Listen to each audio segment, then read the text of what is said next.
What's good, y'all? Thanks for tuning back into Air Trafficking, and today I do have a unbagging and unboxing for you, one coming from Footaction and one coming from Nike.com. But before we get into the pickups, I do want to give you a little quick update. As most of you probably know, I am downsizing my collection, and I got a couple of new additions to the for sale list, as it is the holiday season and I know a lot of people are out there buying gifts for other people or for themselves. So with that being said, as you can see, I'm getting rid of my DB foam posits in the size 12. Those are of course worn. I'm getting rid of my Concord in the size 12. Those are DS with some yellowing on the bottom. Also getting rid of my DB 13s in the size 12 and a half DS. And lastly, I'm getting rid of my Chicago 1s. This is a size 11 and a half. Worn, but still a lot of life left. So now that that's out of the way, let's go ahead and get into these pickups. So when getting into the first pack from Nike.com, as you can tell from the tape, we got us a Jordan 1. I was able to cop this one off of the Nike Sneakers app, off of one of my accounts. I tried for 4 of them, but only could hit for 1. They sold out pretty fast. Initially, I wasn't really sure if these were going to get a good response or not, but apparently they did, as they did sell out. But even with them being sold out, resale prices don't look like they're that high really for a Jordan 1.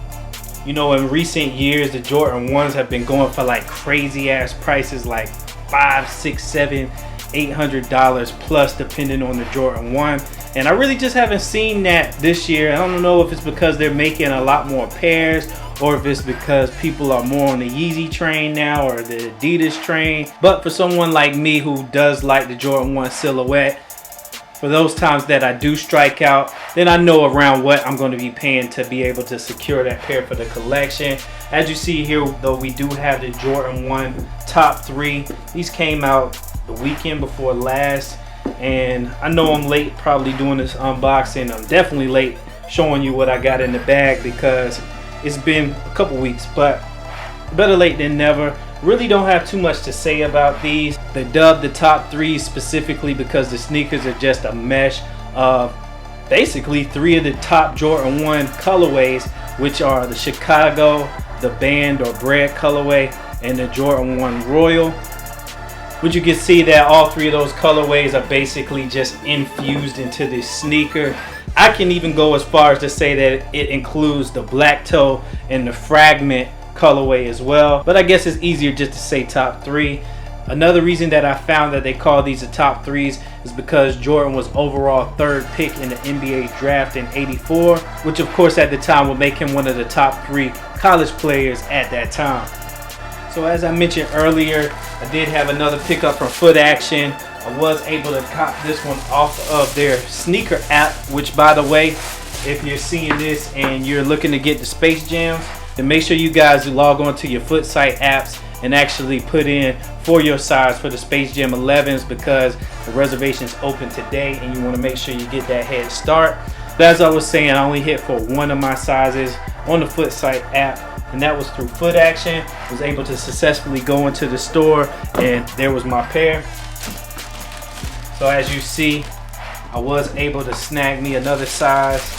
And I mean, to be honest with you, I don't think that these are necessarily going to be for me. I mean, I've already got one size out the door and I'll probably be getting rid of the other one. Maybe just for collection purposes, I might just keep it in the collection. But as for me actually going out and wearing these, I just don't really see it happening.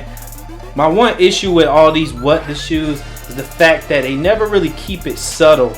They always got to go a little too extreme with it. And don't get me wrong, I know there's people out there that can definitely pull these off. And I do think that this is one of the more subtle What The shoes, as they only use 3 sneakers to actually make this pair. But my thing is that they didn't really give you a nice solid base for the sneaker. Like for instance, when it comes down to the tongues, I would have preferred to see them all one color. I would have probably preferred an all black tongue.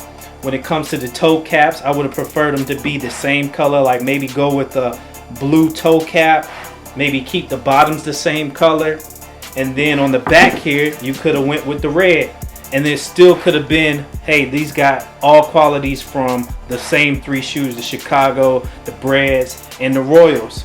You know, you're definitely going to have those people out there that like the loud shoes. I'm one of them. but I just like loud shoes that are all the same colorway or color scheme. I don't necessarily like having two totally different shoes on my feet, because as I said, it kind of makes it a little harder to wear. I don't know, you guys let me know what you think down in the comments. Let's go ahead and throw it in the holding pattern so you guys can take a closer look.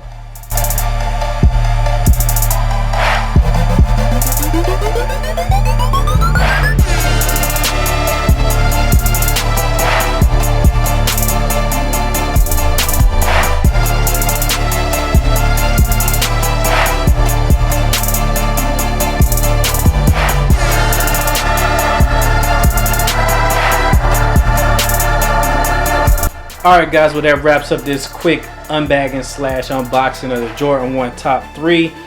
It's a decent shoe, but it's not in my top 10 of sneaker releases this year.